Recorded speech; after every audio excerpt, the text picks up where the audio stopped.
What's happening, everyone? John Hendrix here of Boot Crew Media, coming at you with a 2-minute drill driven by Royal Honda. Well, look, today it's May the 4th be with you. Hey, I got a rep, right? So, obviously, the big news is Tyrann Mathieu officially signs with the Saints. It's a 3-year deal, $33 million, $18 million guaranteed. I think this is a great move, first of all. We got to talk to him today as far as the local media goes. And look, at his press conference, here's what I would say. He's not the same person that he was 10 years ago, right? I mean, that's just obvious from talking to him.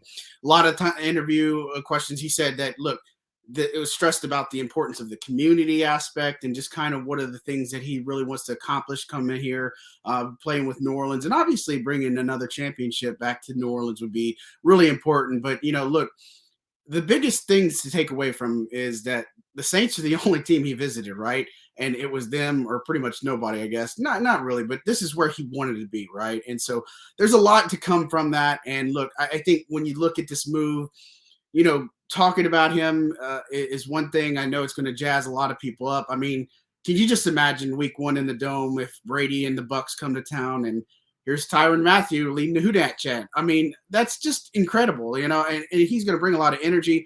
And I think when you look at how the Saints have kind of unfolded this year, look, again, after the draft, because we haven't really talked about that much, on here, but when you look at the safety position, it was an area that they needed, right? And they obviously signed Marcus May, re-signed PJ Williams, and I think versatility is obviously the thing that you want to stress here, right? Because they can use those two at multiple spots. CJ Gardner-Johnson in the slot, in the nickel duties. That's why you usually have Pete Werner and Demario Davis doing their thing at linebacker. But, behind them, obviously, Daniel Sorensen, he's going to be that Jeff Heath type role. You bring in Justin Evans, great comeback story, hopefully, from his time at Tampa.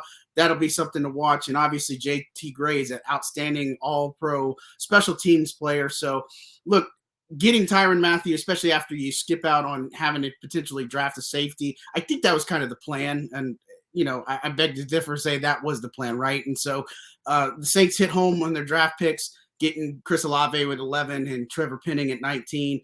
Day two, a little bit crazy, Alante Jackson. But I think when you look at those moves, it speaks to the makeup of this team is that, again, they feel like they can compete. And this is really the space that they want to be in. And so, it does kind of sting when you say, hey, I'm going to spend my second round pick, 49th overall, for a guy who's going to be primarily a special teams player in your fourth corner on the depth chart. But at the same time, we'll just have to see how these things play out. And, need I remind you how last year played out, right?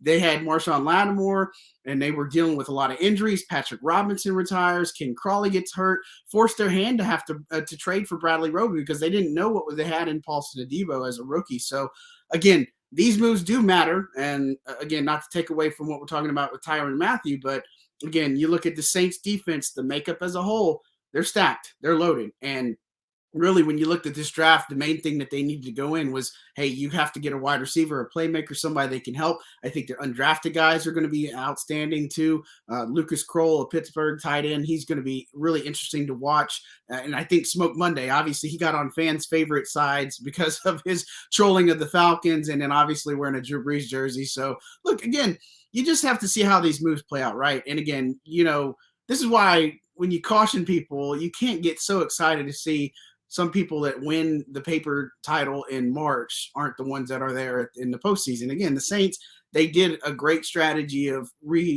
prioritizing and re-signing their own and then just kind of building on that with the right free agents, the right makeup, and if anything, I think Dennis Allen has stressed two things. It's the culture and the player being flexible and smart. And I think those are the things that Dennis Allen has really looked for, really going to be important in his first year as Saints head coach. But look, it's going to be exciting to see Tyrann Mathieu in a Saints uniform and playing in front of the Superdome crowd, something he's always wanted to do, right? LSU kid, St. Aug grad. I mean, this is about as good of a story as it comes, right? And so, again, look for great things there. We'll have to get it all sorted out at training camp. And, here's the biggest thing I'd say as far as the secondary goes. You don't have Marcus Williams there. You don't have Malcolm Jenkins. This secondary is going to need maybe a little bit of adjusting. I mean, you can't expect it to necessarily come out and play lights out. Going to have to work on their communication. Going to have to work on, limiting the explosive plays. But again, I think that's also something that Chris Richard, the secondary coach and co-defensive coordinator, is obviously going to be able to handle and going to be able to just kind of polish up. So I look for big things out of the Saints defense. I felt really good about them in covering them without Tyrann Mathieu, just the draft, but now getting him, it makes it even more. I think in almost my decade of covering this team, or decade plus now, this is the most excited I've been about training camp. So kind of just tells you how I feel from a personal perspective. Look, and I'd say while we're talking about some other Saints news, obviously their home game, the international home game, I should put, is against the Vikings. That's set for week 4, October 2nd in London at Tottenham Spurs Stadium. So again, we had heard the Bengals, or I had heard Bengals were early on. They went back and forth a lot of times, but now that's an even more or even crazier storyline that's going to happen. Joe Burrow, Jamar Chase coming back to play. You got Trey Hendrickson too. I mean, the storylines are going to write themselves, and then obviously the LSU talent that's mixed in there with Tyrann Mathieu. So going to be crazy. This Saints team is going to be fun to watch. I guarantee you that. And I think it depends on how well they can move the ball and be successful offensively. But we'll have to see how that all plays out. But what I will tell you is stay tuned, because next weekend we're supposed to get some access a little bit and try to see some of these rookies in motion and kind of talk to them. So be on the lookout for that on Boot Crew. As always, follow me on Twitter at John J. Hendrix, and follow and give us a like and subscribe, and definitely keep up with all the work that I do on Saints.media, SI. And guys, I appreciate all the support. Again, this is 2 Minute Drill. John Hendrix. Thanks.